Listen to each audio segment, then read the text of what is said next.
Ready? Go. Go. Go. Oi, oi, oi, oi. More energy, more power. Oi. Bloody hell, mate. Oi, oi, oi, oi. Oi, oi, oi. Oi, mind up. Oi, yeah. More energy, more power. Oi, oi, that was mad. More passion. Let me see that footwork. Give it to them. More passion. More energy. Oi.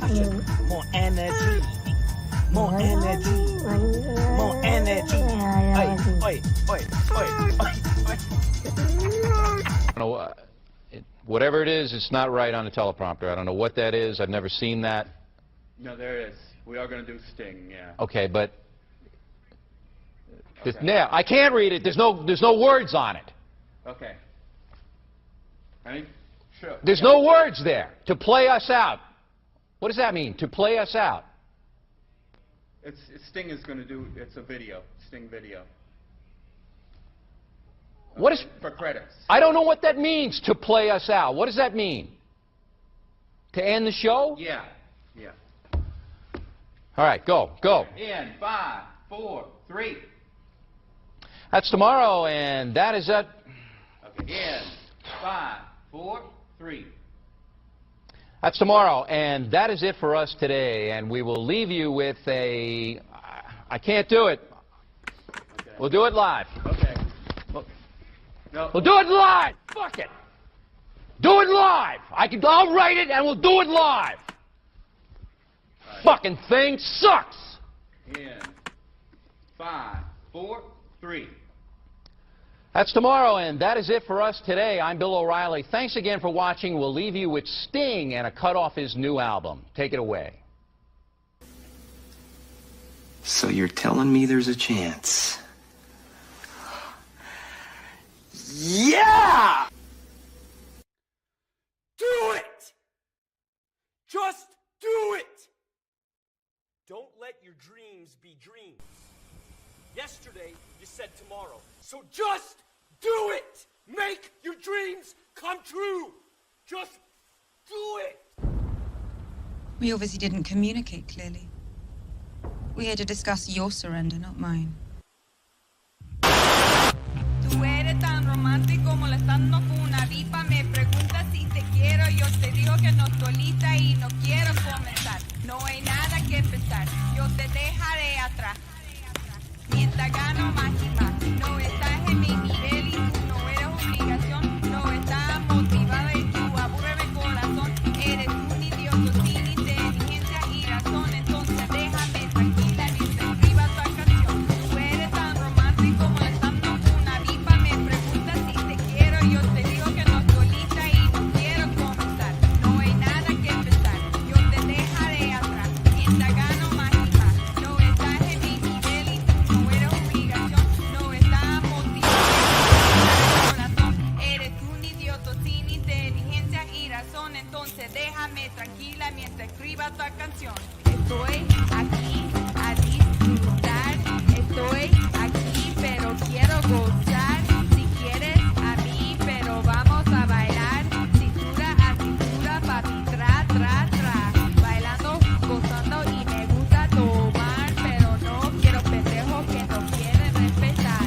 Déjame pendejo, papi, ya no más. Déjame pendejo, papi, ya no más. Estoy aquí a disfrutar. Estoy aquí pero quiero gozar. Si quieres a mí pero vamos a bailar. Cintura a cintura, papi, tra, tra, tra. Bailando, gozando y me gusta tomar. Pero no quiero pendejos que no quieren respetar. Déjame pendejo, papi, ya no más.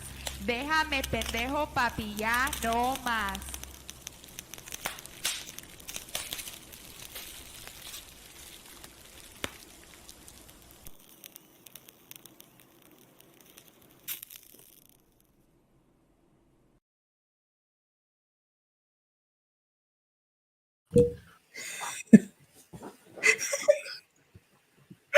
You go. What is up, everybody? It is your boy Luis Martinez, aka Sick Boy Burrito. Live with you. Hmm. On a Tuesday, Mi Gente show live and direct from San Diego, California, the Burrito Lounge. The Burrito Lounge here in the South Bay. Sofia Carrillo, my co-host. How you doing today, Sofia? Hey, I'm doing good, making it through the day, Lou. But you know, we're here. We're here. And yeah, sick dude, you scared us. What the hell? Yeah. We'll jump into personal. We'll jump news, into personal. Yeah, well, you got some explaining to do. We got some explaining to do, but like I said, I did do an Instagram post right now before telling everybody. Thank you very much for everybody, literally, hundreds of. Sorry, let me mute my Instagram here. Yeah, live. What's up, Instagram? Yeah, literally hundreds of people reached out to me on Facebook and Instagram, commented on my little hospital selfie because I just, obviously I like to keep people informed of what's going on in my life. There's a lot of people that follow us and follow me, and I have a lot of friends and family and stuff like that, so it's kind of easiest way to let people know that I was going through it for a little bit. But yeah, thank you everybody that reached out. I am a diabetic. There's no way to do that. And for the most part, over the last couple of years, I've tried to keep it under control. Over the last couple of months, I've had some personal and other stuff happening, and it's just been a little stressed out, depressed, all that good stuff. Wasn't taking care of myself as I should have, as I know I need to. And therefore, I had a little infection in my leg that turned into a big problem. I was trying to push through it as one does, as you and I both do, because we both have medical shit that happens to us that we often ignore. But it got to the point where I couldn't any longer. I had an event for the festival. We went through that. I was still in a lot of pain. The couple of days after that, it just got to a point where I couldn't function. And so I thought I would go to the hospital and they would give me some antibiotics and let me go home. But they took one look at me, did some blood tests, and they were like, "Get a bed, buddy." Yeah. And then they I don't know. I think they gave me the X-Man syrup because they put this frosty cold antibiotics right into my vein. Oh no! I could feel that shit rushing through my body. I was like, "Oh yeah." That's the worst. And thankfully, it wasn't as bad as it could have been, and my infection had not become an internal problem or was causing any other issues other than the ones that I already had. So after about 8 to 10 hours in observation, they were, and me complaining a lot, they let me go. Now, and I just showed you the drug cocktail that I'm on right now. Yeah, I'm on nasty.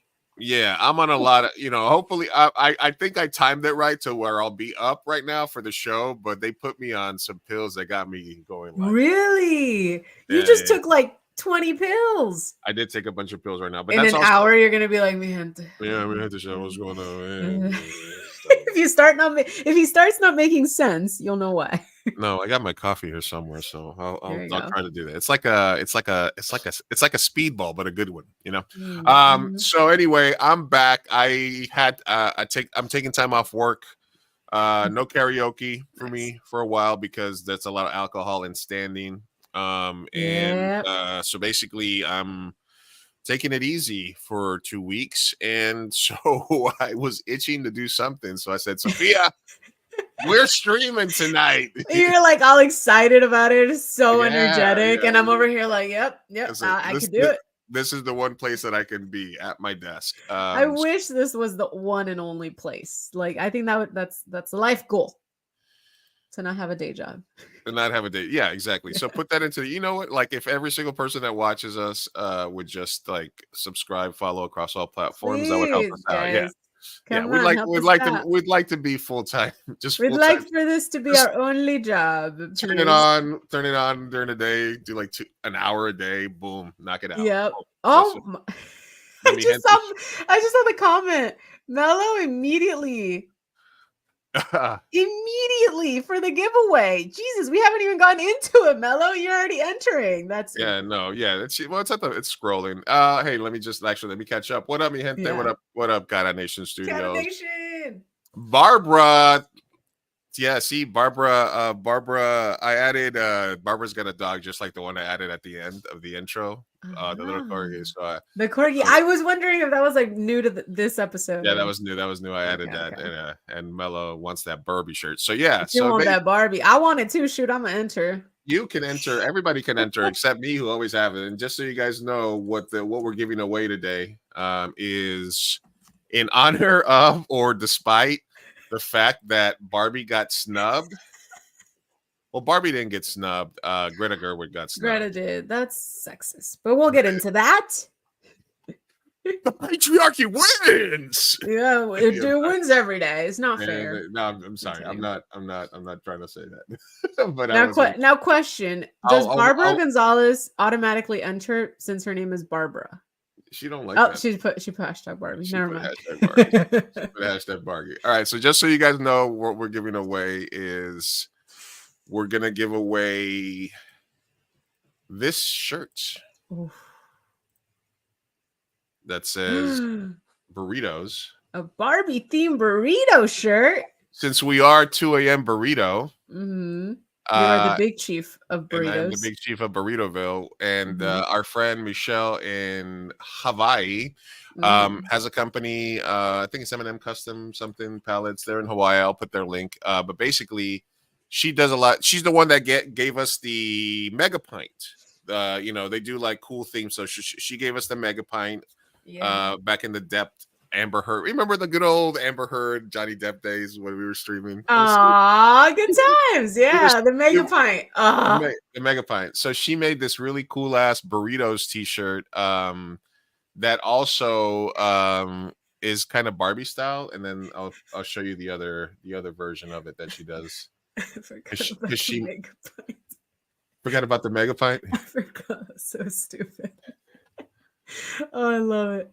That's my god, that is cute. That is cute, right? So whoever wins the shirt gets the choice of white or black, t-shirt or tank top. I'm paying for it. All you got to do is give me your info, and we'll send it to Michelle, and she will ship it to you directly. I'll take a white tee. You want a white tee? You don't want the tank? Nah. Yeah, the white tank. I have the black tank. We could match. Ooh, okay. All right. We could hit the summer like bam. You know what I mean? Probably more matchy. I'd probably want the black tank. Black on black. Yeah. Thank you. Yeah. Well, we can do it. Yeah. Either way. So anyway, that's kind of what's happening with me. I'm on the mend. Thank you again, everybody, every single person who commented or reached out to me. I appreciate you guys greatly. What about you, Sophia? What's been going on with you? Wow, I am underprepared for this. It's been pretty boring. I don't know. I've been trying to buy a house, struggling to find a cosigner because I do need one. There's that, so that's very boring. Work is work, and that's very boring. Social life is at an all-time high. Not boring. That one's actually fun. That one's actually really fun. Right. I've been worried. Oh my goodness, you guys. I had said I never understood the people that woke up at like 5 a.m. and worked out. This week, get this. I woke up at 5 a.m. and have been running. I've been going on runs. Yeah. Like in the valley or at the gym or what? No, at home. Like I just go outside and I run for a little bit. And I come back in, shower, go to work. Through your neighborhood? Yeah, it's sketchy and it's dark, but whatever. I still do it. Do you take your dog with you or no?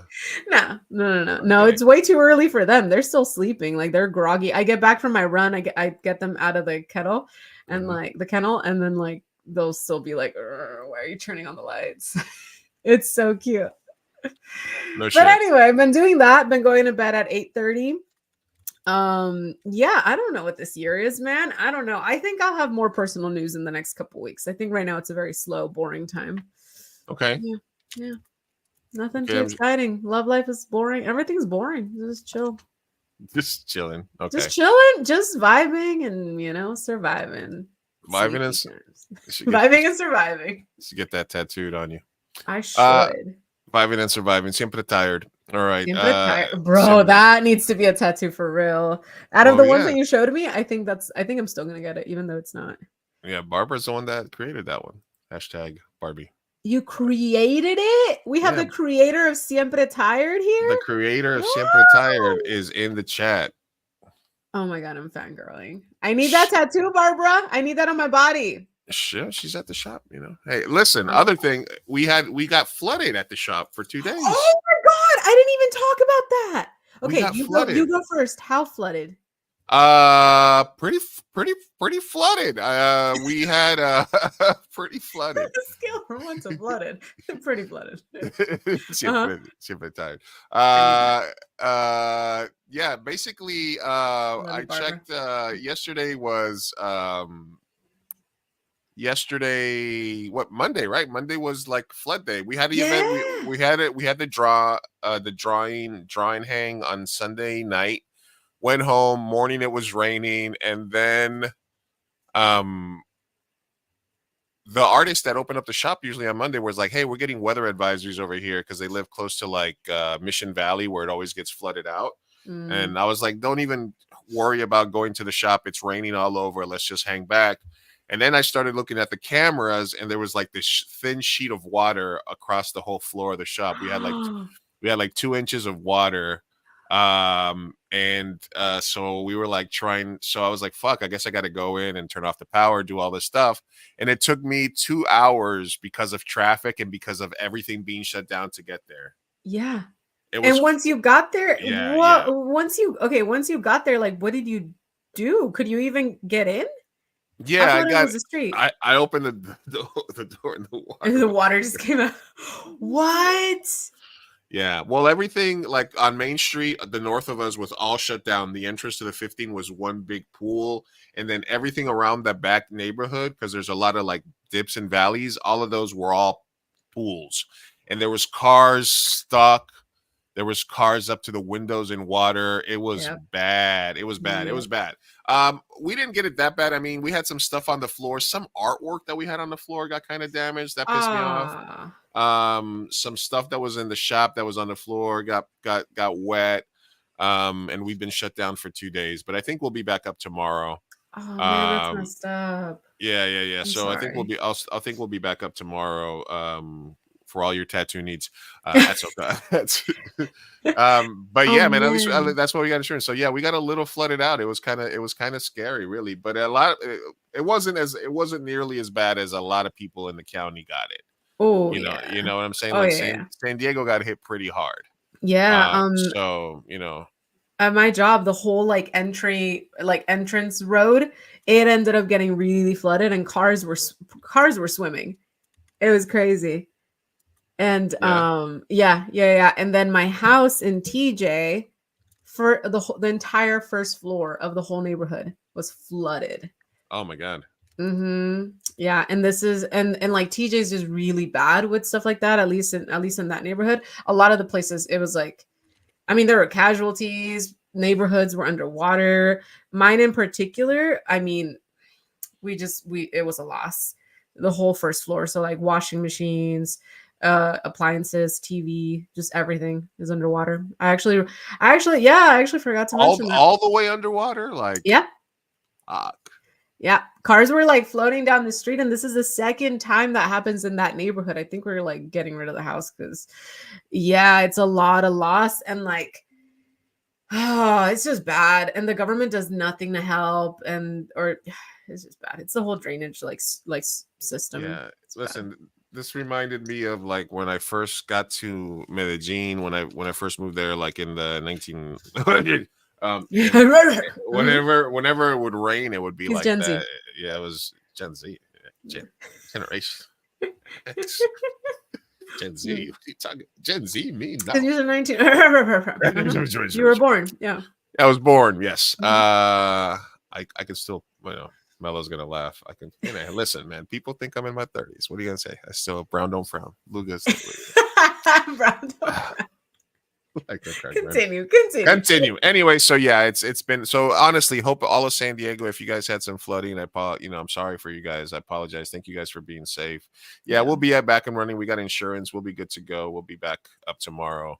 I'm on the mend. Thank you guys for hanging out with us today. We're going to be giving away a Barbie shirt. If you guys just tuned in, I'll show you guys the picture again. This is in honor or in spite of in spite of Greta Gerwig being the page. So snub. So unfortunately, so the whole point of not the whole point of the movie. One of the points of the movie was to sort of talk about the patriarchy and talk about all the other stuff. The movie gets dominated. The movie gets nominated for Best Picture. The director doesn't get nominated. It's all males. Barbie doesn't get nominated itself. Ken gets nominated. Dude. Ken. So it's like it's not even ironic. It's like I don't even know what to call it. It's a tragedy is what it is. I don't know what the fuck you call that. Oh my god. Yeah. It's like the movie was trying to make a point, and then inadvertently the freaking Oscar nominations make the point for the movie. It's so stupid. It's so dumb. Oh my god. Yeah. So if you want to win, thread about it. So yeah. So if you want to win this cool ass Barbie themed burritos T-shirt, you get your choice of black or white T-shirt or tank top. All you got to do is type hashtag Barbie in the chat. Well, you don't have to anymore because Karina always wins these. So no, it's over. It's over. Karina put it. I don't know how she always does it. I even entered, y'all. Sophia's in. What's up, Cat Nation? Are you gonna try to win the shirt? Come on, type in there. Get Cat Nation, is that ready for tomorrow's show, Sophia? Yes, you guys. Personal news. I did an episode with Cat Nation. Go check it out. It premieres tomorrow. Yes. Yes. Cat Nation. Throw the link through the Buzzsprouts link in the chat. Cat Nation. Link in the chat. Pull it up. Please. Yes. If Ken not nominated, you can't really totally miss the point of the movie. Yeah. Exactly. It was basically they didn't even watch it. Let's be honest. They didn't even watch it. Anyway. All right, and then we got Rosa that might be checking in the next half hour. So from Utah, from Sundance. So we'll talk about that. But we do have a lot of stuff that we haven't gotten to because we took last week off. So we're gonna just kind of jump in through some tabs. If anybody has any ideas or stories that they missed, stuff that we missed over the last week, let's get through some Hellscape Watch, some tabs, some stuff. This is something we like to call. What do we call this? We call this like Hellscape Watch, something like that. We'll call it Hellscape.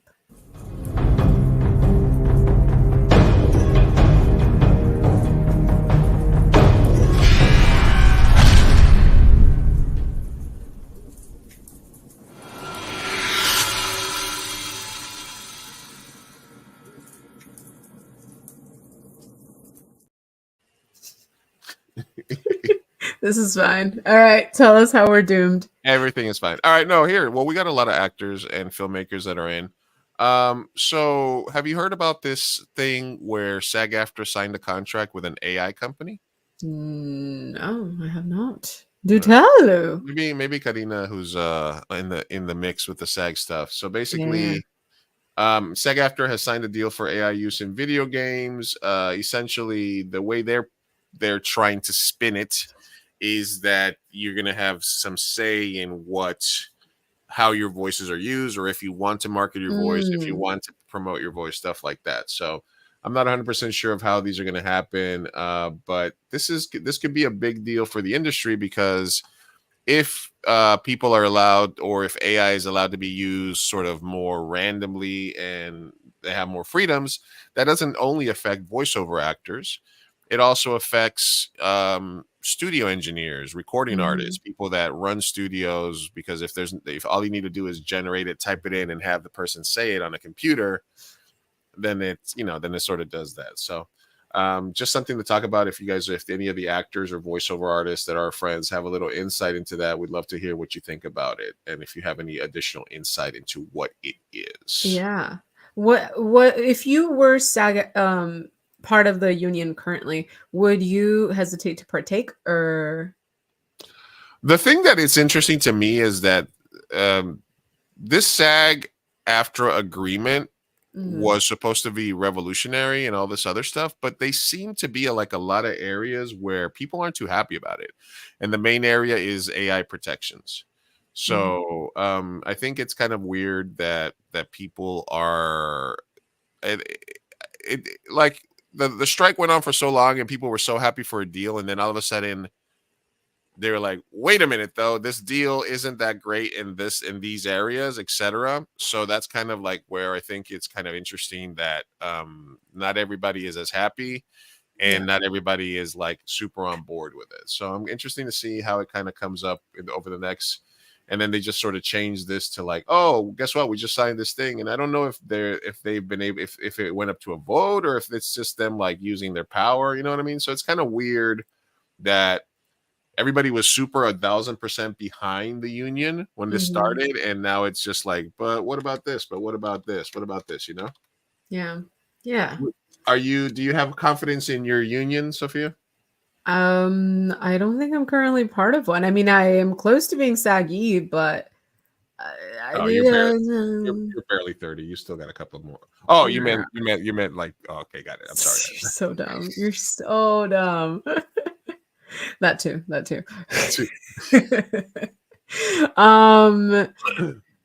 I don't have I don't know, man. I go from like an extreme like fatalist personality to then like a crazy optimistic side. So it really depends on the day that you catch me. Currently probably have zero faith in humanity, so I wouldn't expect much. But I do hope that AI is a slow burn. Saggy bottom actor. Thanks, pal. Thanks, pal. Go ahead and Ty, if you'd like to win one of these awesome T-shirts, you must type in #Barbie in the chat. Barbie. I could see Ty rocking this. Ty would look so good in a Barbie burrito shirt. I would look awesome in a Barbie burrito shirt. So type in #Barbie in the chat to be entered. Yeah, so that's kind of the interesting thing. In terms of more hellscape, thank you, Ty. Hellscape-ish thing. We have airplanes that are getting like knocked out mid-flight and stuff like that. Oh my god, the door flew off.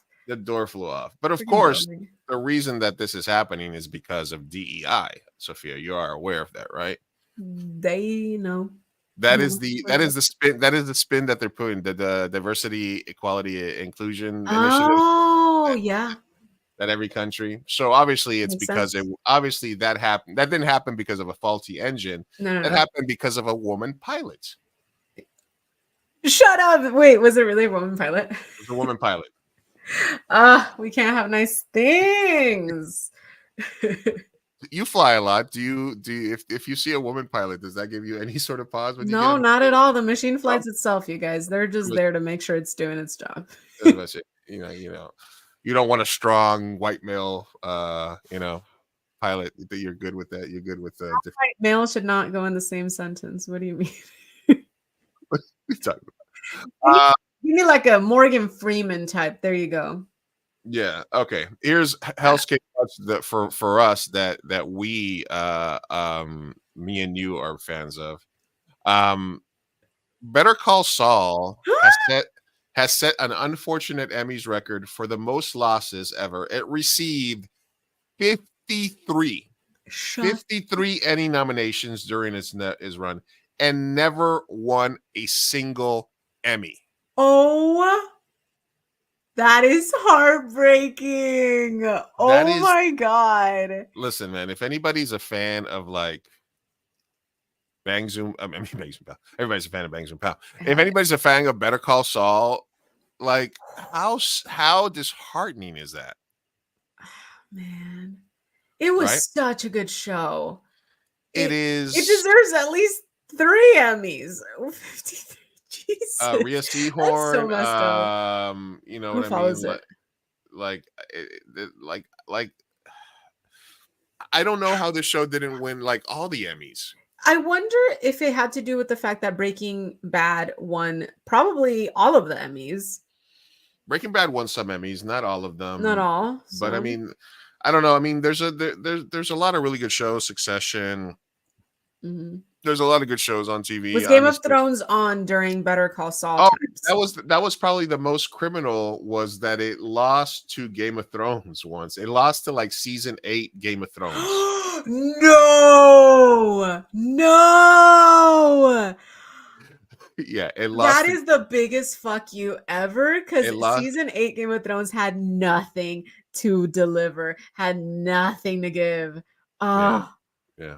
and Better Call Saul was so good down to the end. Yeah. Ah, Yeah. I was talking to somebody who just finished it, and I had told them right before the show finished, I said, "Oh, I'm looking forward to it." And I said, I've never been more confident in a show that was going to stick the landing than Better Call Saul.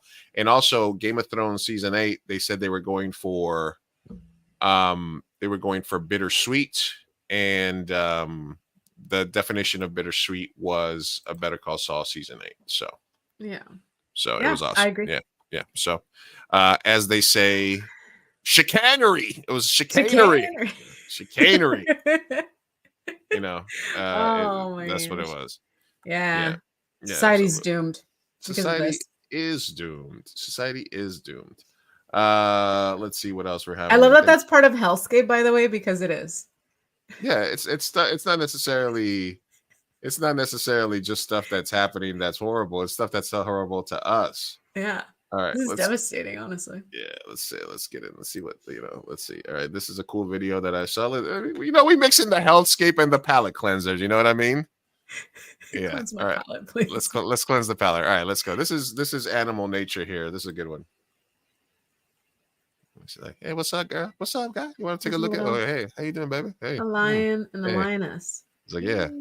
What's going on here, girl? He's like, hey.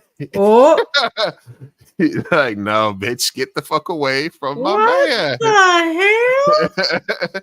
Listen, we're all animals, right? This is like the most human nature thing. This girl comes over like at the gym, like, oh, I'm gonna stretch my booty right in front of you. It's a telenovela if I ever seen Check one. it out. He's like, yeah, what's up, girl? Yeah, where's my wife at? Oh, there she is. Oh, Yeah. oh, Never mind. I wasn't I'm happily looking. married. I'm I'm happily married. married. I'm married. Hi, babe. Did Hi, I babe. mention I wasn't looking over there? I was looking in the opposite. So I don't know if direction. this is like racist or specious, but those two lionesses look exactly the same. They look identical. Yeah, I think. So I'm gonna say the lion is not to blame. Okay, he got confused. He kind of Like whiffed. for like. Okay, all right. All right. He was like, "Oh, that's similar. That must be her. Oh, that's your sister, baby. I didn't know. Oh my god, and there probably are. That's your sister, girl. I'm sorry, I messed up. For listeners, you do not need to know what we're watching. It is not. Yeah, it was just two lioness. All right, let's get back to Hellscape. All right. Simba, get over. All right. That's the Lion King version that I want to watch. Get your ass Mhm. the Simba outcuts. All right. Oh, yeah. This is more like literal Hellscape here. This is Justin Trudeau from Canada. Hey. Yeah. Hey. Can you hear that? Nope. Tremendous supporter of the international rules-based order and processes and structures that have been put in place over the past decade. So yes, but it's very to loud. be able to actually ensure that international law is respected and enforced. And the ICJ, the International Court of Justice, is a key part of that. Canada right now is directly engaged in at least 5 different cases at the ICJ because we believe in the importance of that as an institution. Mm. But our wholehearted support of the IJ and its processes does not mean that we support the premise of the case brought forward by South Africa. We will continue to follow closely. Basically, South Africa and a couple of other nations in international code have brought genocide charges against the state of Israel. Mhm. And basically, the Biden and Trudeau are like going out of the way to be like, nah, it's not really. It's not. That's not. I mean, Mhm. everybody sees it except for like, Our government, yeah. every Mhm. government, and just keep sending more guns and more bombs to them. What's the worst that could happen? You know? God, You know? yeah. Yeah. I hate how this is all unfolding. I know I it's hate all. it. Listen, we joked in our predictions like a while ago about no World War III, but like we're heading in that direction. Are we? Are we? I don't know. I was just watching that one show or that one movie.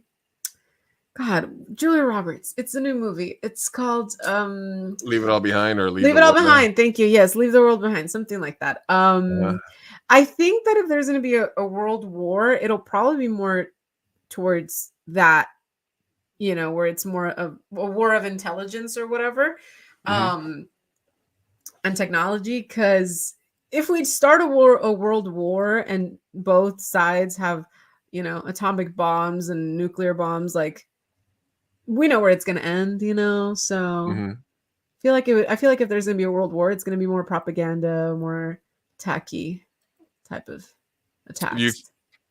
Do you think that well, a lot of people are saying that was like a preview of what's going to happen, like from the the Obamas were the ones who produced that movie, you know that, right?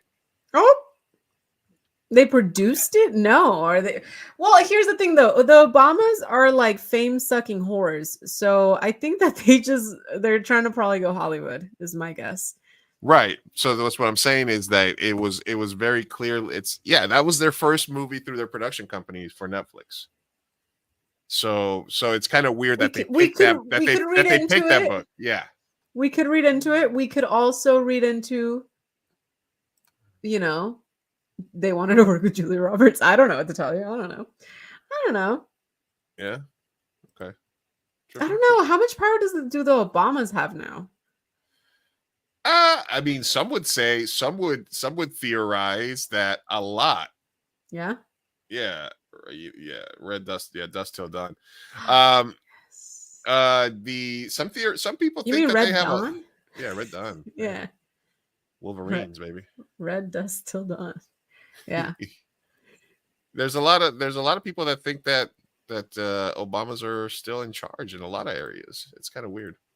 I mean, listen, we're not a conspiracy series show. We just like to you know. All I know is that they were all on Epstein's island. All right. Everybody, and they're all probably lizards, and they probably eat babies. I don't know. There you go. Follow that rabbit hole. Yeah, follow it. Okay. Next episode here. All right.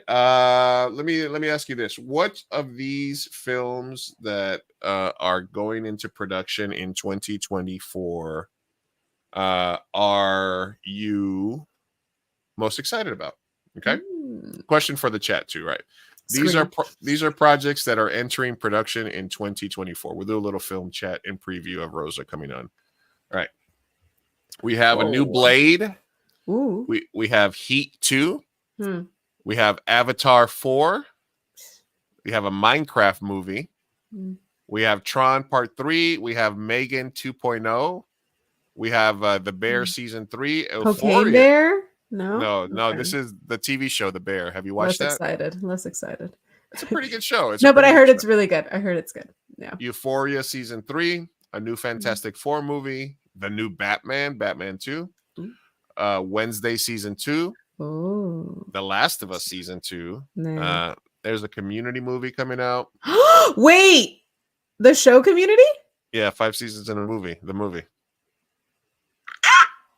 Okay, that's the one. You don't have to keep reading. That's the one. What?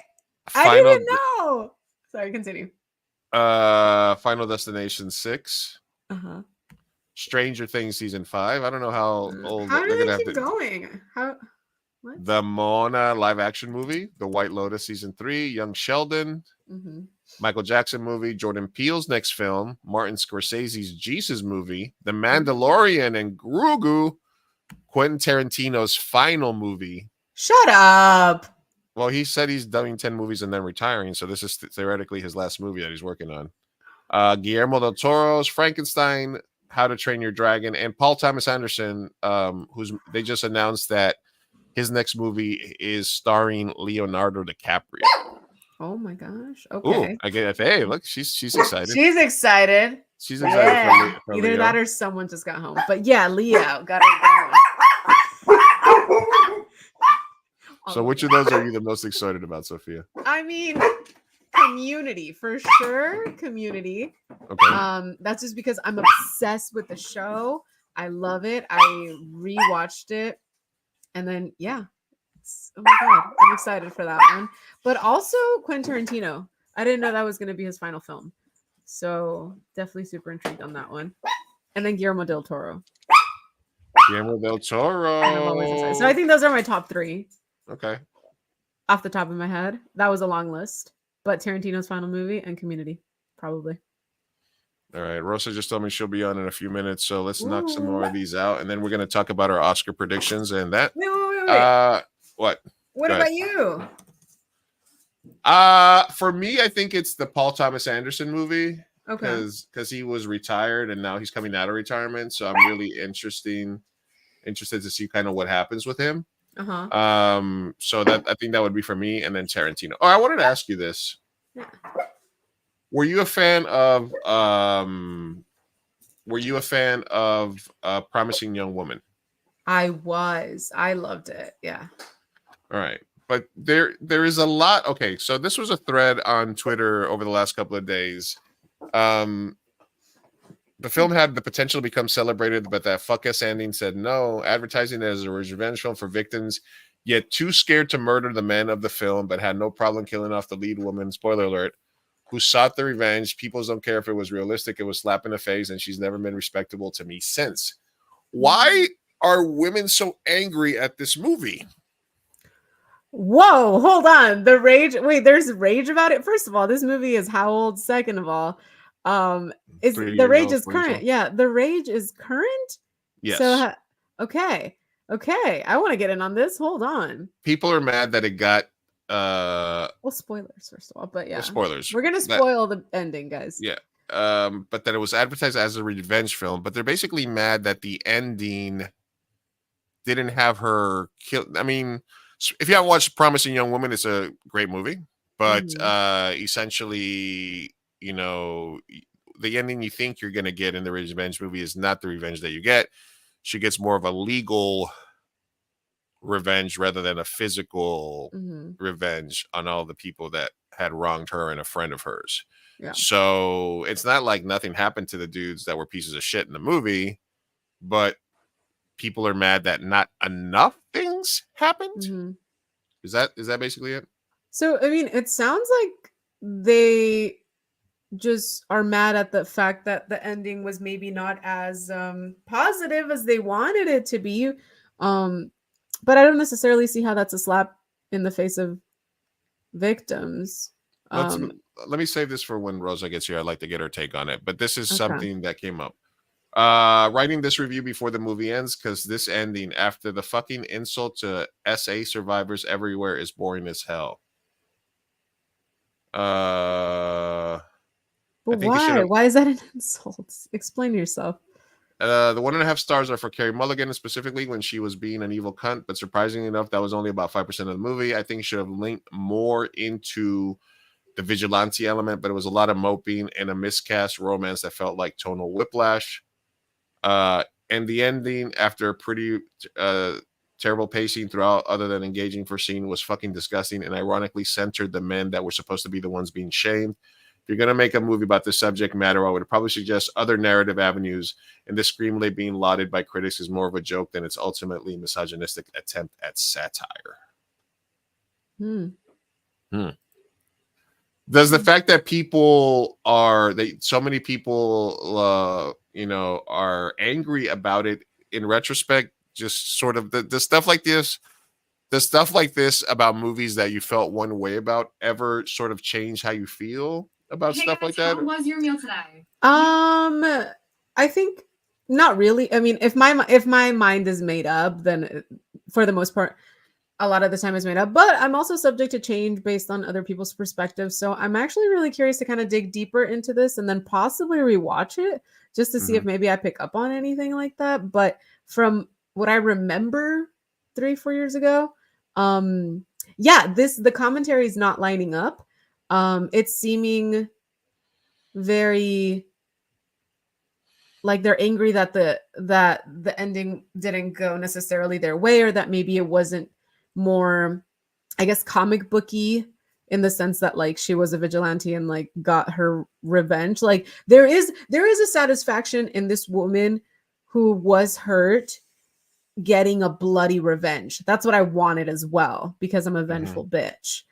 But but I also understand that art film is just art, and it can be expressed in different forms. And the way that this particular film, from what I recall, it was showing victims of SA and kind of the what happens after the fact, and how depressing it is, and how it takes a toll on your life, and how vengeful you feel. And this woman was going through something incredibly dark, and it showed those mopey dark times. But also, like, I'm gonna kind of like disagree with that, as like, if you're a victim of SA, why would you shame other people's experiences and call them mopey? You know what I mean? Like, because you are particularly maybe full of anger and you think that this character should have murdered them in a bloody, you know, way or something, that doesn't mean that the writer planned this with malintent or showed the mopey side. Like, I'm like, different people react to different things differently. So just because you're a victim of a type of SA, I don't know, it doesn't mean that everyone's going to have the same experience as you. And it doesn't mean that there's only one way of writing a story for SA victims or about SA. So that's just my opinion. I thought it was very tastefully done. I thought it was very respectful, and I thought it was very depressing. Like, it's not an easy watch. So if you're not into mopey movie, and like, this isn't for you, you know what I mean? There's Mad Max or other movies where you're going to get a more feministic look, where you do get to kick ass and you do get to do all that shit. Promising Young Woman was not. It was a dark, realistic, terrifying look into what women go through with SA in this society specifically, and how, like, you know, white men kind of get put on a pedestal, etc., etc. The reason behind the film Promising Young Woman is because of how many like young white men that go to college and rape women get off by saying, "Oh, but he had a future. You know, he's a promising young man. He had promising young man. a water polo scholarship. He was a swimmer. Yeah, and so this movie is just meant to look at that dark truth and put a mirror in front of it, and just, it's sad, man. It's depressing. I'm sorry that, like, obviously I don't think the writer was trying to add to people's trauma, but it is something that like should have a trigger warning, because it is that dark of a film. So I mean, everyone's take is different. Everyone's victim of SA is different, and so I'm not gonna shame or, you know, debunk or debate anybody. It's just kind of like, that was my experience with it. I thought it was dark, it was depressing, but I thought it was really good and informative. Yeah, I think that some of the things that I heard about from men during when this movie came out was, you know, not all men are like that. You know what I mean? And it was sort of like, listen, you're missing the point, you know, because it was like, why did it have to make her boyfriend an asshole? Because it was the whole movie, you know, again, spoiler alert, skip forward 5 minutes if you haven't seen Promising Young Woman. But the whole thing is, this woman is on a revenge tear because of something that happened to her friend, and she's systematically trying to go about fucking a lot of men over and making them rethink their actions and what have you. And then she meets a guy. There's this sort of fledgling romance until she figures out that he's also a piece of shit. Yeah. And then they put a lot of comedians in some of these asshole roles, which I thought was by choice. And essentially, if your thought process is like, not all men are like that, then you're sort of missing the point of the film. Exactly. So I thought it was a great movie. I do understand that if you're bringing your own biases and your own trauma and your trauma into it, then you could be like, fuck, I wanted to see this bitch take an axe to all these dudes' nuts. But then maybe what you should do is move to Brazil, because a Brazilian woman hacks off her husband's penis for sleeping with his 15-year-old niece. No, this is traumatic. Oh, but so deserving. Oh my God. A Brazilian woman has been charged with attempted murder for hacking off her husband's penis after he allegedly slept with her 15-year-old niece. The fuck up. Oh my God. So this is what they kind of wanted. This is what you do. Yeah, this is kind of what they wanted. And you know what? Someone should make a film about this, and I think that person would enjoy it. I would enjoy it. Now that's revenge. That's revenge. What's up, Bonzo? Hey, we were talking about the reaction to Promising Young Woman not being violent enough. What's up, Mr. Keithan from Kid Comics? I talked about it earlier in the show, Keithan. I'm doing a lot better. I'm taking some time off work, but I do have the ability to sit at a desk. So we did a stream tonight talking about the Oscar nominations and catching up on some news stories that we missed. I appreciate you guys checking in on me. Guys, thank you guys for everybody that's joined us tonight. We're waiting for Rosa to come in. We're going to knock out a few other stories before we get to the Oscar nomination reactions. If you guys, Bonzo, Ethan, if you guys would like to win this Barbie themed burritos t-shirt, customized, you can get it in black, white t-shirt or tank top. You just have to put hashtag Barbie. Type in Olivia hashtag is in the chat. Barbie in the chat. Hashtag Barbie in the chat. Mm-hmm. And we were gonna draw this. We'll try it. We'll give Rosa a chance to win it too. We'll let Rosa. Yes. Rosa could use a t-shirt too. So that's what we're doing. We're gonna give away a t-shirt in a minute. We're talking about some stuff that's happening in the news. We were talking right now about the online reaction to Promising Young Woman. If anybody saw it, it was an Oscar-nominated movie. I think it won for Best Adaptive Screenplay. And it was sort of a revenge fantasy, but set in a more realistic world. The revenge that she gets at the end is not exactly the one that people expect to get, but etc. But women scare me. Yes. All right. This is my moment of misogyny here for the week. I'm going to play this for you guys. And all right, women. Am I right? All right. I absolutely love this. I absolutely love this energy. Kenergy, bros before. Listen, the patriarchy lives. Oh yeah, the patriarchy is thriving right now. It's thriving. All right. Check out. Speaking of the patriarchy, all right. Answer for yourself, ladies. All right. Oh, what is it? Oh no. All right, this is a game show or a thing where you have to match up the bottles, right? Okay. Very simple. You work as a couple to match the bottles. And let's just see what happens in this clip. Un acierto. One right. Dos aciertos. Oh. Un acierto. No. Uh-huh. Dale, pero esa jugada, así como está bien. Este va aquí. Dos aciertos. Este va aquí. Oh my God. Se va a dar una terca. Acierto. Tres aciertos. Estos dos van aquí. Si había uno y yo voy. El morado, déjamelo aquí, Ramón.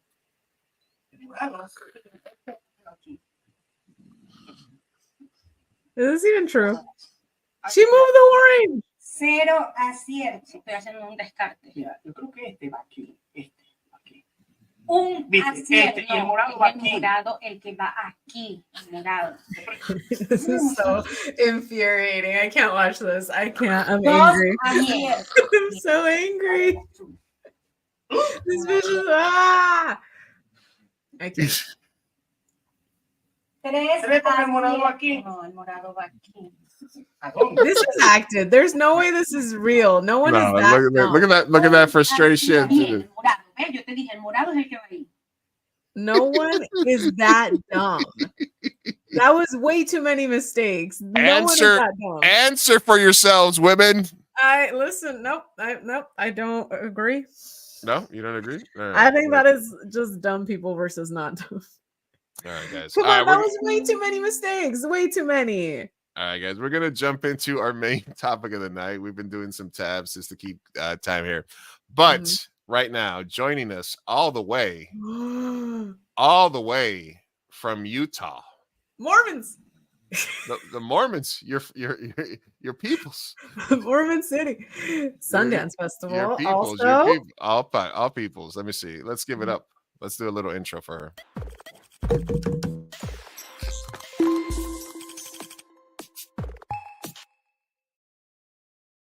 Welcome, Rosa Parra. Yes, Rosa. Oh my God! Hi. not a chihuahua today. No, take a picture, frame it. This is a Alright. once in a lifetime Let's hit the- situation. I'm so excited. Let's hit the screen grab button here. Boom. Screenshot. Yes, yes. Rosa. The moment funny. we've all dreamed of. Oh my goodness. No. Yeah. Yeah. Hey, Rosa, checking in from Utah. What the fuck are Girl, you doing in Utah? You know, I figured I wasn't properly freezing myself in LA, so I had to do it over here in Utah and Right, become right. a proper icicle. Yes. Proper Mexico. Icicle. Icicle. All right. Before we get into the Oscars, what's the vibe at Sundance this year? How's it been feeling? I know you've done a remote in the past. Mhm. Is this your first time in person, or you were in person another No. time, right? No, you've Yeah, been there this is my third time here. Okay. I came in 2020, came in last year, and then I'm back to this year. And between those, between the pandemic years, I had to do it online. Got it. So what's the vibe out there this year like? Have you met any celebrities? What's been your biggest moment so far over there? Okay.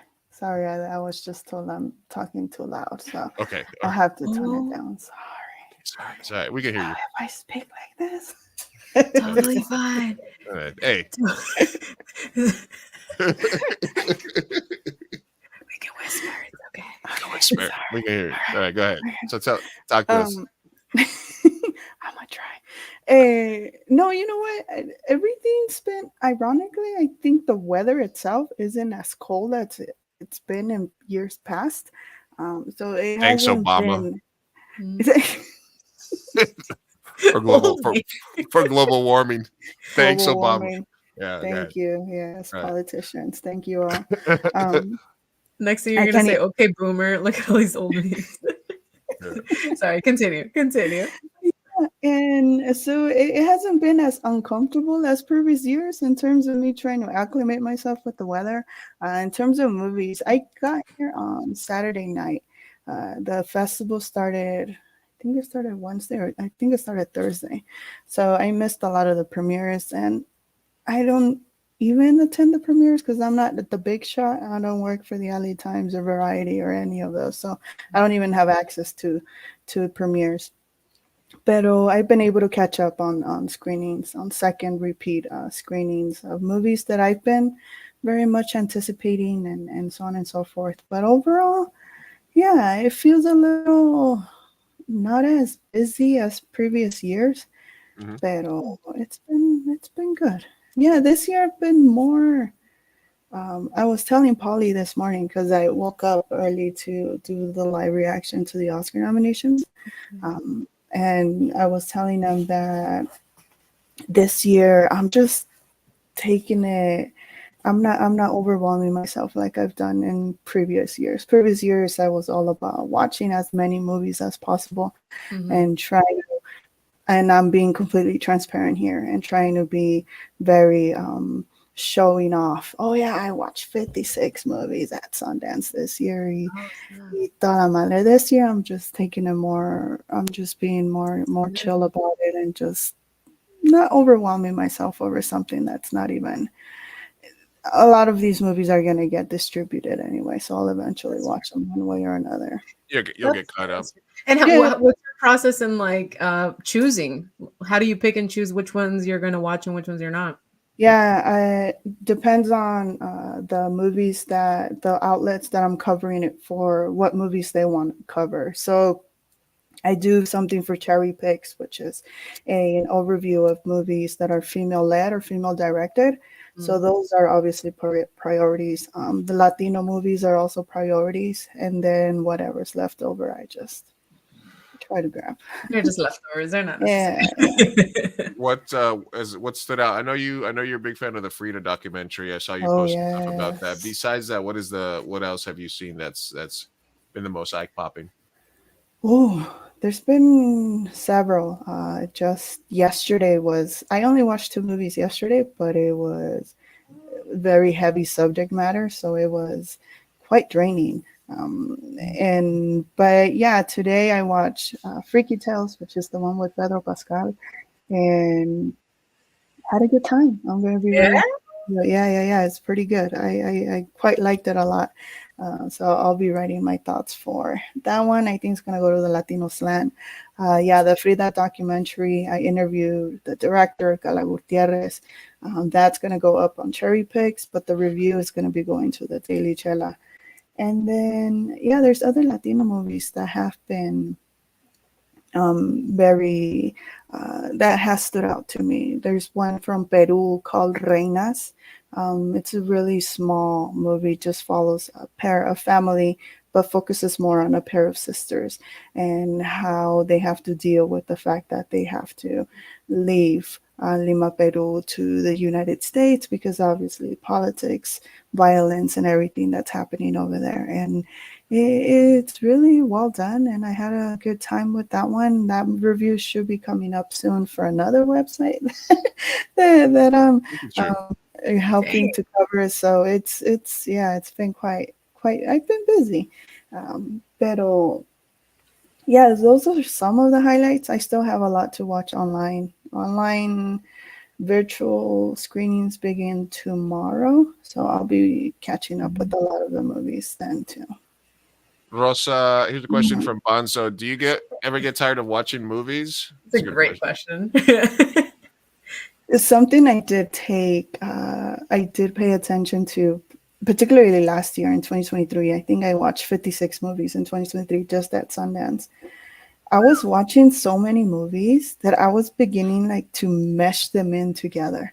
Okay. And I was beginning to just like intertwine plots and narratives from two different movies into one.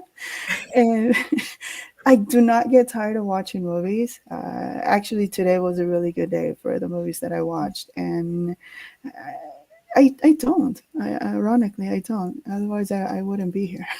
I get that feeling sometimes when I'm judging movies for the San Diego Latino Film Festival, but I think it's at the opposite end because you're watching movies that have been gone through the filter and have gotten into Sundance. Mm-hmm. So you're watching the top of the food chain. I'm watching not the dredges because I find something good in pretty much every movie that I watch where I can give some constructive criticism. Mm-hmm. But I do find that that when I'm watching movies for the festival, a lot of the times once I start figuring out the plot points and stuff that they're doing, then I'm just like, okay. Yeah. But when you're watching really good movies, I don't think you can get tired of that. In my opinion. But then it's all subjective because what if she doesn't like something? Like who's to say what's a good movie and what's not? Even if it's at the top, somebody must dislike it. Yes, I mean, there's been people that walked out on movies at Sundance and stuff like that. Mm-hmm. Yeah. So Rosa's joining us live from Sundance. I did want to get your thought obviously on the Oscar reactions from today, biggest snubs and what. Rosa, can you type in hashtag Barbie in the chat? We want to make sure you have the chance to win one of these Barbie T shirts that we're going to be giving away. You can get the black one or the white one, and you can get a tank top or you can get a regular T-shirt. So so make sure you type hashtag Barbie. And even if it's not for you, Keithan or Bonzo, type in hashtag Barbie in the chat and you can give this gift of a T-shirt to anybody, any size you want, any color, as long as it's black and white, it's a giveaway. I'm paying for it and the T-shirt will shoot itself to you from Hawaii all the way over to you. I did want to ask you about a couple of things while we have you here, Rosa, but here's a comment from Keithan. Thank you, Bonzo. Reminds me of my Eisner Judge experience. I ended up reading only the first 10 pages, and if it didn't catch me by then, it probably wasn't going to get any better. Yeah, that's true. Sometimes, judging and being a critic are kind of different, but we both have to either watch a lot. And also, Keithan, we have a Eisner winning comic book. I don't know if you read it, Quince. They're coming on the show next week. We're going to talk to the writer. Right over here. There it is. Yeah, we have an interview with them. Beautiful, wonderful. I'm getting into it. It's really good. We brought this up before you got here, Rosa, but I did want to get your take on it. There's been a little bit of like I want to say like backlash or like bias against a movie that I think we all kind of liked from a few years ago. called Promising Young Woman. The backlash is centered around the revenge plot not being revengey enough. And basically, they're kind of sort of reframing the film as something that was billed as a revenge film, but really kind of copped out, didn't give people, specifically victims of, SA, enough of a cathartic ending in terms of the punishment that these guys received. So, as a movie critic, when you see backlash movies like this that start to trend, or people that start to get angry about it after the fact, does it ever make you want to go back and sort of revisit it, or once you solidify your thoughts on it, is it pretty much locked in for you? No, I rarely revisit movies unless they're really good. Then that's a different conversation. Right. But Well, Like yeah, Top something. Gun. based on Yeah, drama around it, yeah. But no, I actually haven't heard of this. When was this happening? Like it's happening recently? Pull up that one post of like Yeah. So basically, yeah, we you can talked get about kind of this a a little vibe bit for the earlier, but commentary. basically the it was just a couple of people started posting their Letterboxd reviews, and they said this film had the potential to become celebrated, but that fuck ass ending said no. Mm-hmm. This other person said advertising it as a revenge film, yet too scared to murder the men of the film, but had no problem killing off the lead woman who sought out the revenge. Uh, Please don't care if it was realistic. It was a slap in the face. She's never been respectable since. Now, I think this maybe started to pop up again because Carey Mulligan got nominated for an Oscar today. And so maybe this has something to do with it, but it was a pretty big thread, 33,000 likes in terms of like just people saying it was marketed as revenge, but Right. it copped out. Specifically, victims of sexual assault are upset about it. Mm-hmm. There was a half-star review saying it should have lent more into Vigilante. The ending was horrible. If you're gonna make a movie about this subject, I would probably suggest other narrative ending. I mean, a lot of it is basically like, listen, that's the person's art. They created the film like that. My perspective is, if you bring your own biases and your own trauma to the film, as Sophia said, it's not going to be specifically for you. But since you were going to have you on, that's why I kind of wanted to get your opinion about it. I see. If you go into a movie with certain expectations and you watch a film and I guess in my case, review a movie based on what the director did or didn't do or wrote or didn't write, then no movie's going to be good enough, right? Because nobody thinks like I do. Nobody experiences life the same way I do. Nobody's walked in my shoes. So for them to make that argument, it's a little unfair. Again, everybody's entitled to their opinion, and it's completely understandable. I didn't have an issue with the ending. If anything, it does speak. I think it makes more of a statement that this is the most relatable ending to a woman who does get sexually SA, if we don't want to say the word. No, that's what And men rarely get caught. I mean, we're experiencing like Harvey Weinstein case. How long was this man doing this for? And rarely do these men ever get held accountable for their actions. So I had no issue with the ending. And again, I respect and understand other people's opinion, pero I didn't find any issue with it because it is very realistic. That was pretty much, I agree. Pretty much my thoughts as well.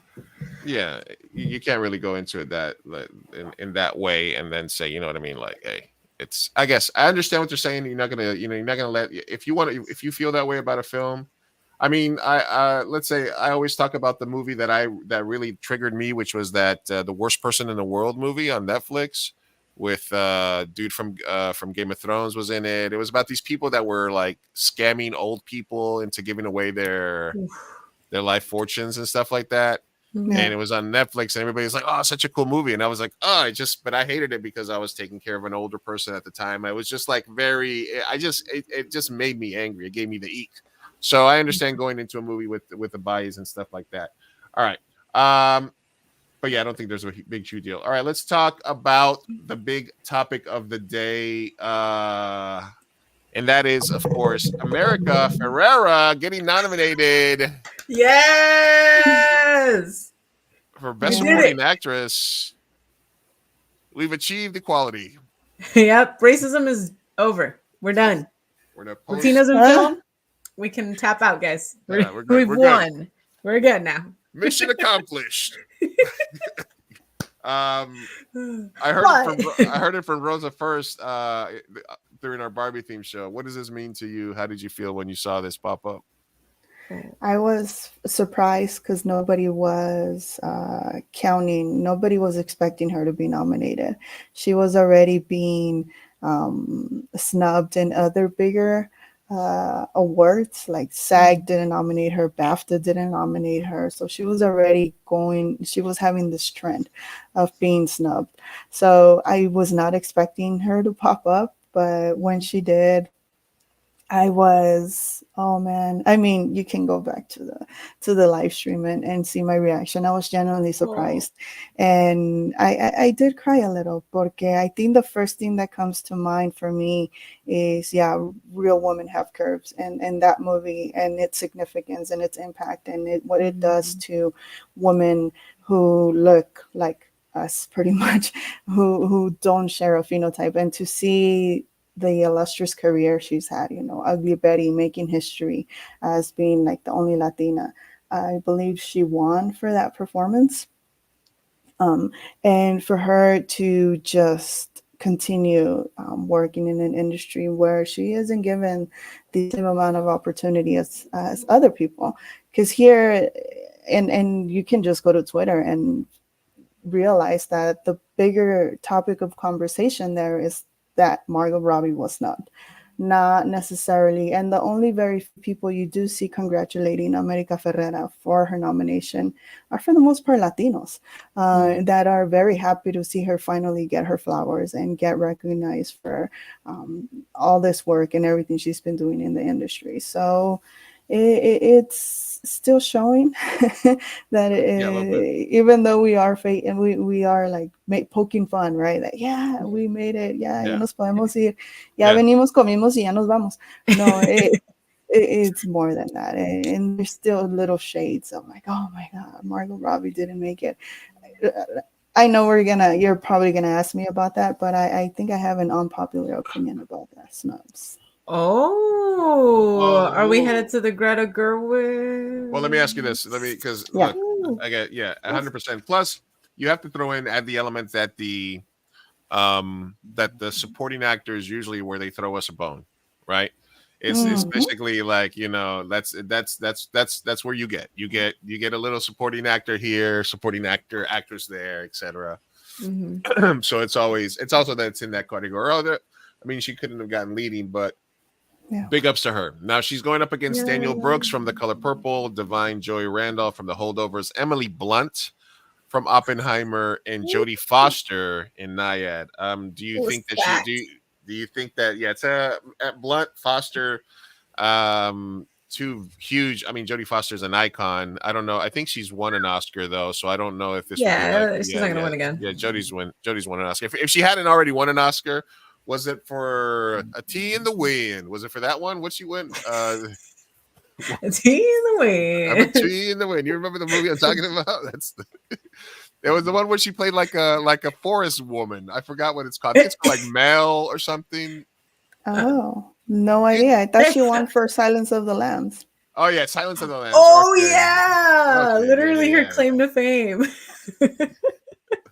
But she hadn't been nominated like for almost 3 decades, like ever since that win. She hasn't been nominated since, so she might have a little story going. Won anything? First time Oscar nominee. So she might. Emily Blunt. She's This is a stacked category. Damn. Yeah. All right. Just because, in case you guys think, there's a movie called Nell, and Jodie Foster played a girl named Mel that they found in the forest, and this is an actual scene from that movie. So what's today? Is that Liam Neeson?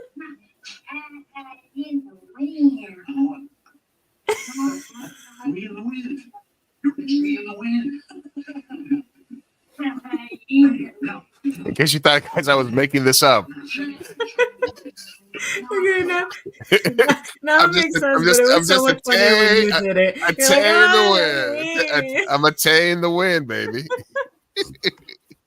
That was great. That was Sorry, great. I'm sorry. Just a quick segue there. You guys think. Jodie Foster in True Detective looks badass. It does. It does. I've actually went back and am rewatching True Detective. I rewatched season 1 of True Detective, which is badass if you haven't already seen it. And I'm on season 2 right now. All right, so let me just knock some of these other ones out because I want to get your thoughts on it. So you said it, you teased it, but Yeah. what is your opinion of Best Actress, the alleged Best Actress snub? We talked about Carey Mulligan in Maestro, where she's playing a Latina. Annette Bening, Lily Gladstone in Killers of the Flower Moon, Emma Stone in Poor Things, and Sandra Hüller in Anatomy of a Fall. I mean, who are we kicking out here? We're kicking out icon Annette Bening. I mean, where would you have found place? Like if they would have not nominated Lily Gladstone, there would have been riots. So, what are your thoughts here? I would not change anything, to be honest. I think that Margot Robbie, I know everybody's complaining and like blowing a lot of things out of proportion. But I think out of anybody from director and from actor that weren't going to be making it in, it was going to be Margot and Greta Gerwig. Why? Well, because Margot is still nominated. In fact, she has probably a higher possibility of winning the Oscar. She's one of the producers in the film. And then same with Greta Gerwig, which I think she is the favorite to win for Best Screenplay because she co-wrote it with Noah Baumbach. So if anything, them getting nominated in director and actress, they were going to win anyway. There's no way Gerwig's going to beat Nolan. There is no way that Margot was going to beat Emma Stone or Lily Gladstone, any of the Stones, I guess. And so it wasn't going to really change anything. They probably have a higher chance of winning where they are nominated right now. And a lot of people are just, I don't know if they understand that they're still nominated. They needed the story. They needed the Well, story. they're still nominated, technically. They're still there. Yeah. Hey, Lizzie, type in hashtag Barbie in the chat so we can get to win our Barbie burrito shirt. Yeah. I think more people are mad Gosling is nominated. Yeah, because dudes are number one. I'm sorry, that makes me sound weird. Sorry. Because feminism failed, man. I can see that. I can see that because the whole point of the movie feminism. Was like, yeah, you know. Hashtag Barbie. There she is. But America made it. America made it. It is a little ironic, though. It's ironic that like Oppenheimer was a good movie, but I didn't see anything that was Oscar-worthy performance-wise. I go with Godzilla -1. Barbie, flaws and all, was unique for its genre. I mean, Oppenheimer, I didn't sit through it in a theater as Nolan intended, but I did watch it, and I thought it was a great talkie. But I also wasn't. It felt like a really cool video made from a Wikipedia article. This kind of what it felt like. You know what I mean? Like. I wasn't like blown away. Like if they give Nolan the Oscar for this, it's definitely 1,000% a we owe you one. You know, here it is. You know what I mean? Like if they, I think it is what it is. Speaking of Oppenheimer, Cillian Murphy actually did a really great job. I do think it was one of the best performances of the year. But Coleman Domingo in there for Rustin. Paul Giamatti, The Holdovers, really underrated film. Jeffrey Wright, which is Jeffrey Wright is probably my favorite actor of all time from one of my favorite movies of all time, Basquiat, which he could have gotten an Oscar for, but he had just come out. I'm going with Jeffrey Wright just because he's my favorite. Do you think Coleman Domingo's got a chance there? Bradley Cooper, any chance there? So, Rosa? No, I don't think so. Paul Giamatti seems like the favorite.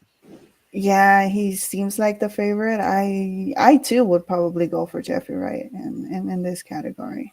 Yeah, I mean, I haven't seen American Fiction, but I'm assuming he crushed it. I haven't been able to catch it. You've not seen it? Not yet. How good is it? Is it really good? And it's really good. Yeah. All right. Very, Okay. very good. I mean, I've been sick. I'm sorry. Can I just blame that on that? I'm sorry. I was about to ask you how you were doing, and then you just started having a conversation. Like, oh, no me dio tiempo de preguntarle ni cómo está ni nada. I'm doing much better, Rosa. Thank you very much. I appreciate you reaching out. Okay, so I'm going Jeffrey Wright. Paul Giamatti looks like the favorite. Bradley Cooper. He's gotten just as many praises as also gotten crap topped about the movie. Have you seen Maestro, and do you fall on one side or the other? Was it too much, not enough? I thought it was okay. I wasn't okay? blown away by anything. I mean, Bradley Cooper is a good actor, and I liked him better in Guardians 3. Yeah, you know what I'm saying. As Rocket, he has a better. There's Bel- exactly believable as a raccoon. Yes. Best That's picture my we favorite have- Bradley Cooper yeah, performance that's of your favorite Bradley? 2023. Yeah. That's fair. What's your favorite Bradley Cooper, Sophia? Dude, I haven't seen many. Hold on. All I can think of is The Hangover, the one that he did with the what's her face, J-Law, Jennifer Lawrence. Oh, Silver Linings Playbook. What else? I think that What one. else has he He's done? believable as an Eagles fan as well. You know what? He deserved to win for. He's done A more Star things. Is What else Born. has he done? Oh, Yeah, Stars Born. Stars Born. He did do A Star Is Born. You're right. Star Born. I I think remember directed it not too. liking that movie. Why did I not like it?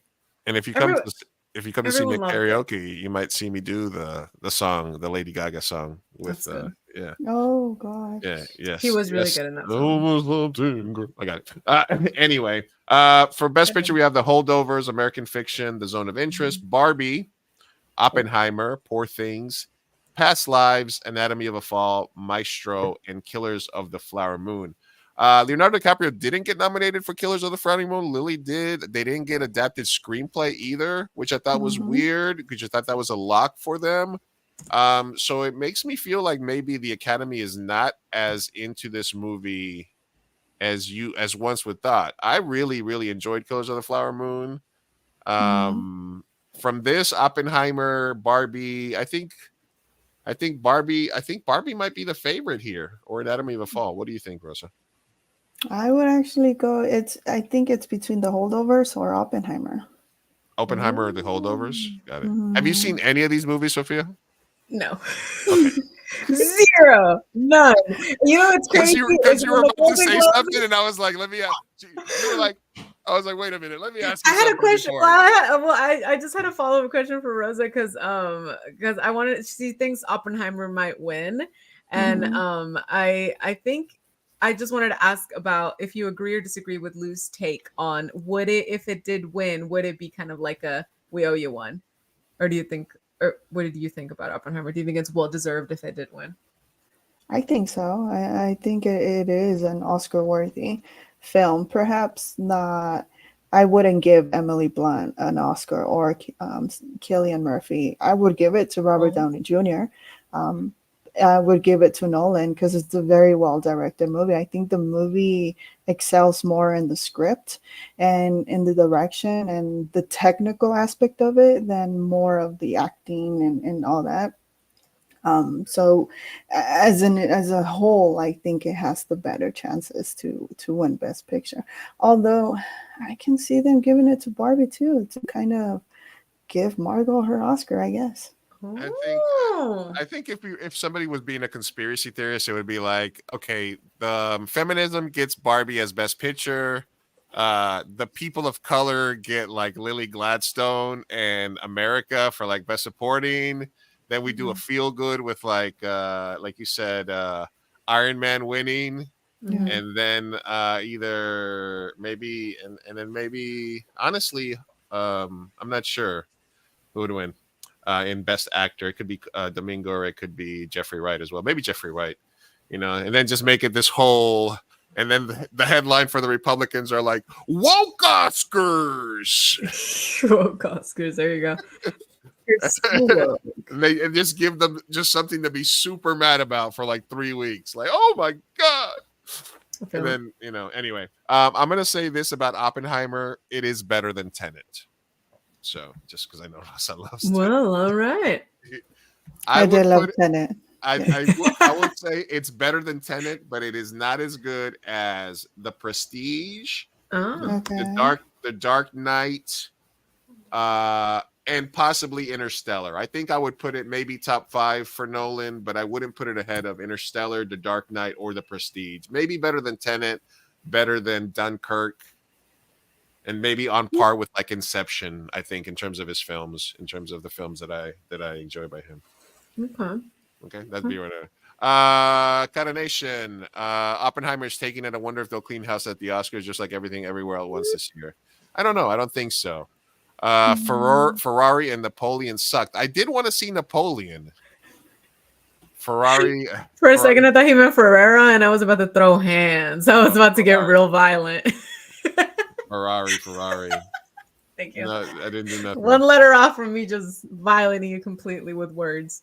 All right. Lily Gladstone, I think, is the favorite for Best Actress. Best Director, I think Nolan is the favorite. I don't think that Yorgos is ready to win an Oscar. I did enjoy his previous films. Like I said, The Killing of the Sacred Deer and Lobster, I think, were my favorite films by him. You gotta love that dry sort of that dryness of the dialogue and stuff like that. So I think it would come down to Nolan or Scorsese. I mean, Scorsese just because he's fucking Scorsese and he's getting old, so maybe they just want to see him on that stage one more time.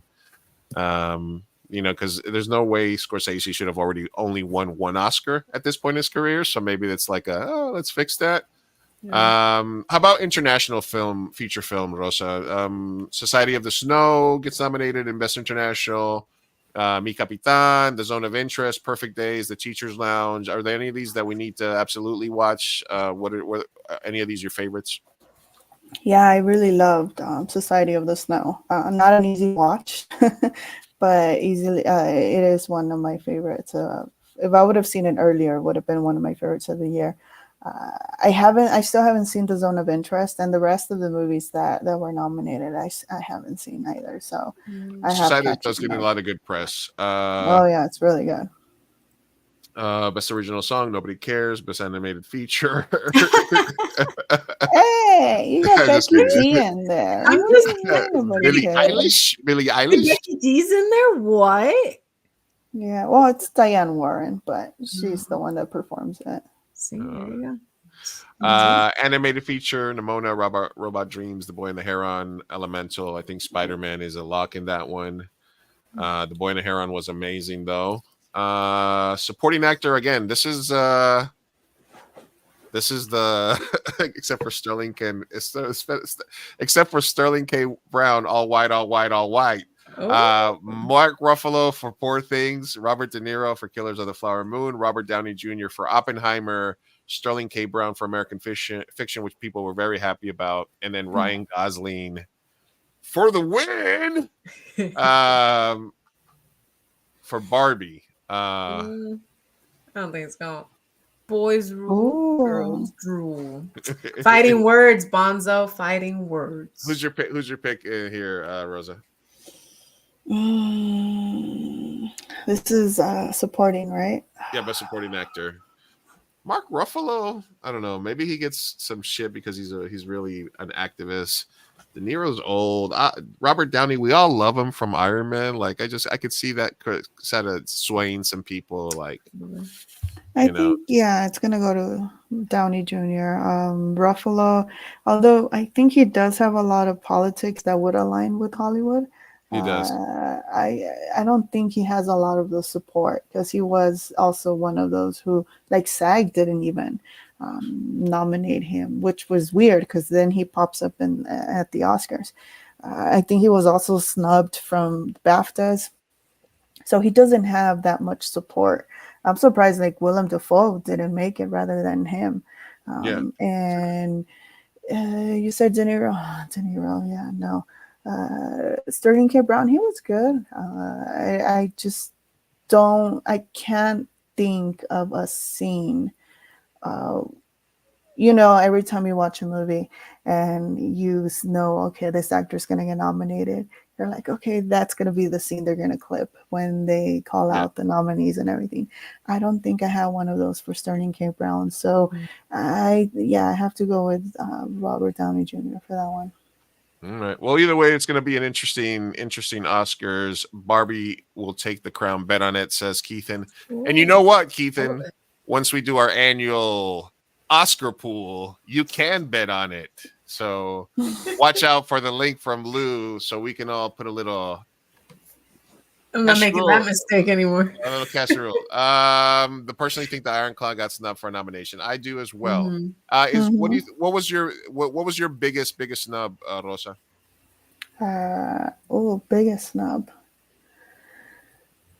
I don't know if I had any. I was rooting for Zac Efron for the Iron Claw. The name is skipping me, but the actor who plays his dad also for supporting, he was really, really good in that film. He's the actor from that was on that Mindhunter show, right? I think Netflix show. Not sure. I think he was in Mindhunter. Yeah, Mm-hmm. I think it's the guy. All right, cool. All right, well, it's that time, guys. We're gonna give away a shirt. Just to remind you guys, this shirt is coming for our homegirl in Hawaii, Michelle. She designs all kinds of things. I'll put a link to her company. They do custom shirts. She was the one that gave us the Mega Pint Cup. You can have this shirt in black or white, the burritos in a tank top or in a regular t-shirt. So let's go ahead and give away a burrito shirt. Right now? We're giving it away right now? We're giving it right now. Oh, okay. Giving it away. The hashtag Barbie is in the chat, and we're going to press the draw button, and we'll see who wins. Ready? 3, 2, 1, draw!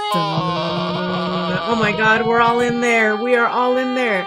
The Mi Gente show should not be in there. If oh, I jinxed it. So I'm gonna draw again. I'm trying to draw again. What happened was when I commented, Sophia went in, but also Mi Gente show went in because I commented from the stream. So anyway, all right, never mind. Mi Gente show cannot win. Damn it, Sophia. Well, all right, all right. Well, nepotism here and there. No, okay, whatever. I'm gonna hit the draw. I'm gonna hit the draw again button. You ready? Here we go. And 3, 2.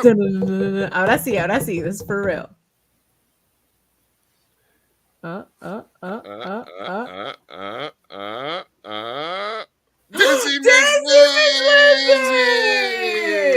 Yo, is she still here? I think she's still here. Perfect. Congrats, Lizzie. Is my sound off? Okay. She got a shirt. All right. You guys can still hear me, right? Yeah. Okay, cool. All right, maybe just yeah, Felicitas. Yay, Lizzie. All right, Lizzie, shoot me or I'll get your information to Michelle, and she will send you either a tank top or a regular t-shirt with the burritos Barbie style. So congratulations. This contest is woke. Girls rule and boys drool. All right. Well, Rosa, I want to thank you very much for coming on. Hold on. All right, hold on. Go ahead. Sorry, I saw that she had some thoughts on the Greta Gerwig. I'm sorry, I'll let you go soon, but I'm gonna let you finish. But what were your thoughts when Greta Gerwig, the whole being snubbed situation? What were your thoughts with that whole controversy when that happened?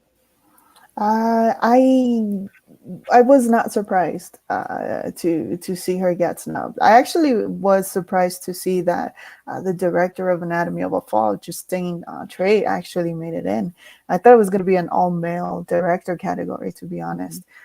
But to see her pop in was genuinely a surprise, because again, Greta has the opportunity to get recognized in other areas, and I know the directing has a lot to do with Barbie, and I get it. I understand people's frustration, but I think that she is gonna get recognized either way, either as a writer or as a director sooner or later, and she has the higher chance of winning with the writing anyway, because there's no way she was gonna win director. Yeah. Yeah, it was a tough year. It was a tough year. Yeah, absolutely. All right. Well, you guys remember you can catch Rosa currently on Twitter as well as at the Latino Slant Zine. And anywhere else, follow at Rosa Reviews. Thank you, Rosa. I appreciate you Of guys course. staying late up for us. Yeah, thank you for staying up. Oh my gosh, and you're so busy. We appreciate it. Appreciate your And I'm time. sure we'll be course. Nice talking to talking you guys. more. We'll be talking to more closer to the Oscar season, and keep crushing it out there. We'll talk to you soon. All righty, bye guys. Bye. Bye. All right, Rosa Parra. The one, the only. Yes. Next time I'm on, I'll wear it. Yeah, absolutely, Dizzy. You gotta. You better. You gotta go.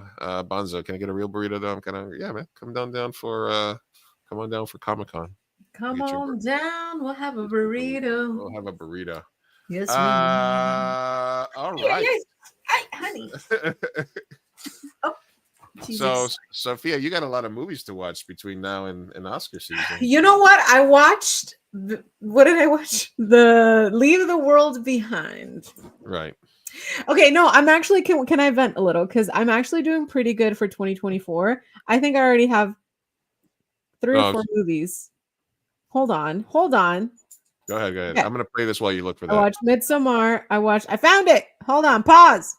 Hold on. This is the Godzilla -1 team getting nominated for an Oscar. Oh, and that's one of them. I'm gonna watch Godzilla. I have that going on for next weekend. I'm gonna go to the movies. All right. You watched Midsommar? Yes, in full because I'd never watched it in full. The Menu, Hidden Figures, Mean Girls, Leave the World Behind, Godzilla's next. Okay, so my goal was to watch 10 movies this year, and I'm already 1, 2, 3, 5 in, bro. And it's January. I'm gonna succeed this year. I'm gonna be a movie watching fiend and book reading fiends. Look at this. Nice. What did you like? How did you feel about Midsommar?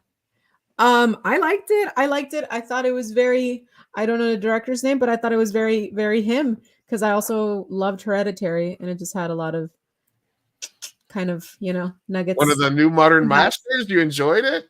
I did. I enjoyed it. It was unsettling. It wasn't as horrific as I thought it would be. Hereditary really fucked me up in my dreams. But I saw a lot of parallels as well when it comes to cults. It was just very it was just a different cult. Fucking Ari Aster. Did you watch That's the name. Thank you, Ari Aster. I'm terrible at knowing names. No, that is on my list.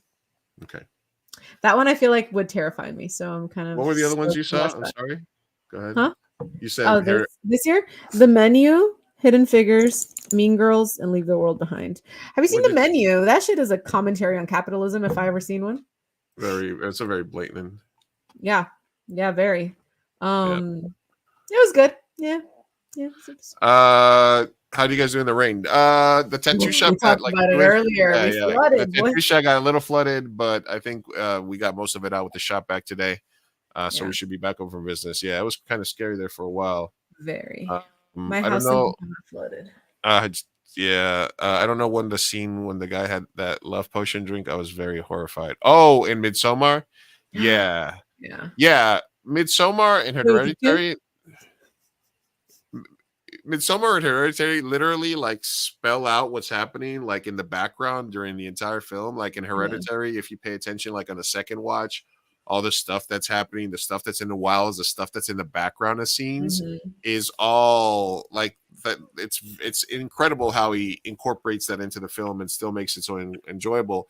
Midsommar too, you see this opening thing and it's literally spelling out what's happening in the thing. There's all kinds of shit and visuals in the fucking trees and all the scenes. It's very bright. I really love Midsommar. I really, really do.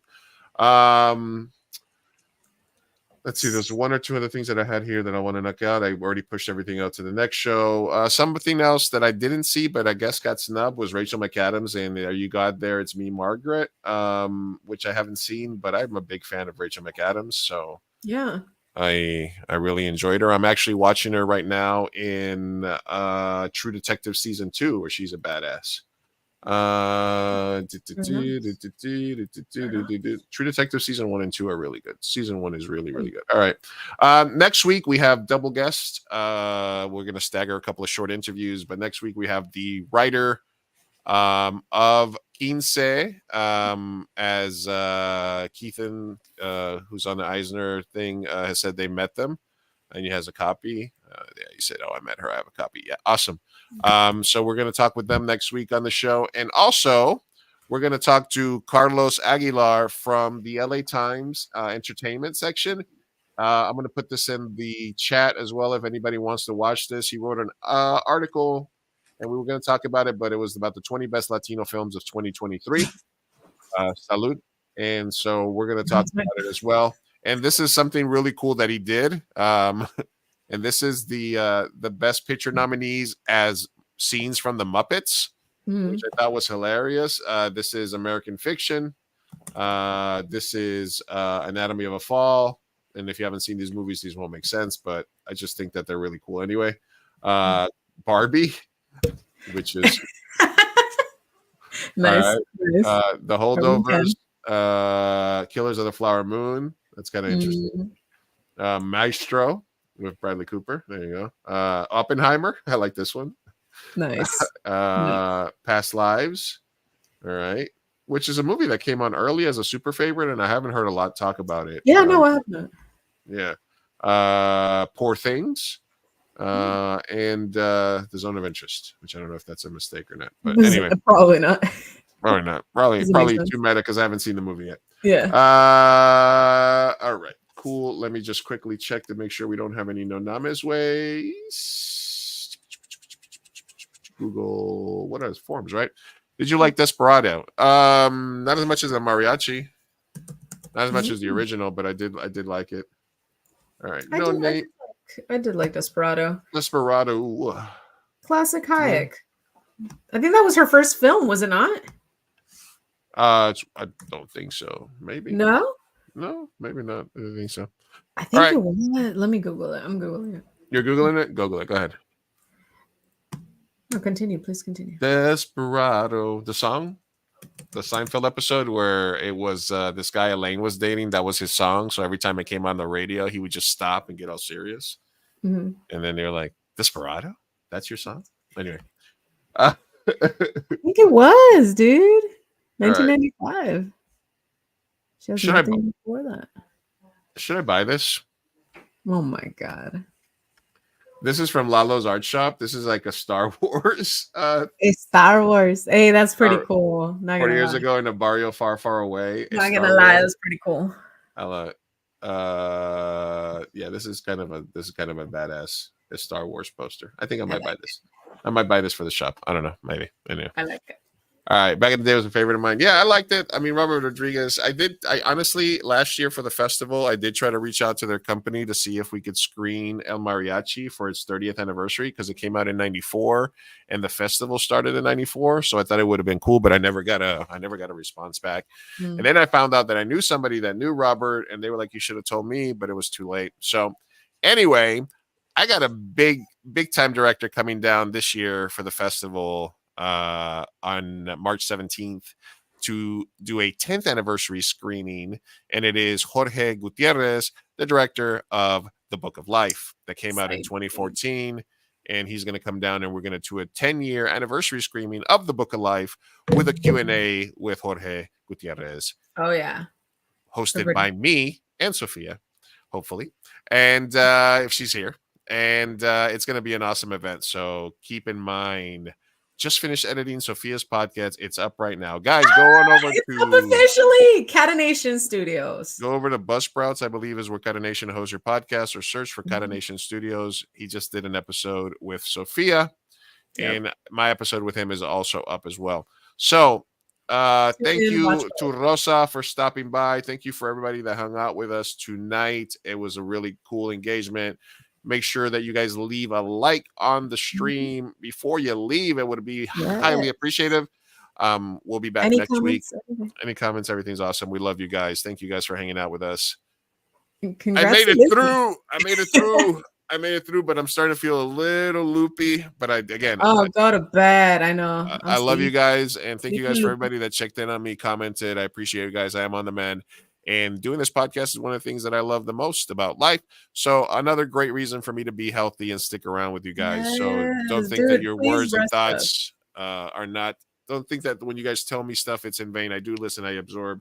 I'm just a stubborn motherfucker. I just, so it just, I'll keep them in check, y'all. I'll keep it them just in happens check. away. So I love you guys. Thank you guys for tuning in with us tonight. Thank you, Sophia, for staying up tonight past your bedtime. That's my bedtime, baby. You as well. You need to stay healthy and do things so we can hit 100 episodes and more, Mi Gente Show. Hell yeah. We're almost there. Oh, no. We love you guys. Thanks for coming out. Peace out. Love you. Hasta luego. Hasta luego. Tú eres tan romántico molestando.